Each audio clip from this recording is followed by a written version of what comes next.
మూడవ ప్రశ్న, సంపదలకు మూలం ఏమిటి? ఆప్షన్స్: ఆప్షన్ ఏ ఉత్సాహం, ఆప్షన్ బి నిరంతర ప్రయత్నం, ఆప్షన్ సి దృఢ నిశ్చయం, ఆప్షన్ డి శ్రమ. ఈ ప్రశ్నకి ముందుగా ప్లకార్డ్ రైస్ చేశారు సీత గారు. సీత గారు, మీ సమాధానం? దృఢ నిశ్చయం. సంపదలకు మూలం దృఢ నిశ్చయం అని సీత గారు అనుకుంటున్నారు. మరి ఇది సరైన సమాధానమా కాదా మనం తెలుసుకుందాం. ఈలోగా మిగతా కంటెస్టెంట్స్ ఏమనుకుంటున్నారో కూడా కనుక్కుందాం. అన్నపూర్ణ గారు ఏమనుకుంటున్నారు? ఉత్సాహం. ఉత్సాహం అనుకుంటున్నారు. ఓకే. మరి లక్ష్మి గారు? శ్రమ. శ్రమ అనుకుంటున్నారు లక్ష్మి గారు. చైతన్య గారు ఏమనుకుంటున్నారు? దృఢ నిశ్చయం. చైతన్య గారు కూడా దృఢ నిశ్చయం అనుకుంటున్నారు.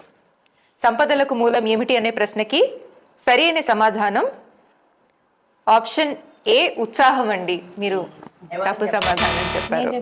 సబ్స్క్రైబ్ చేయండి, లైక్ చేయండి, షేర్ చేయండి.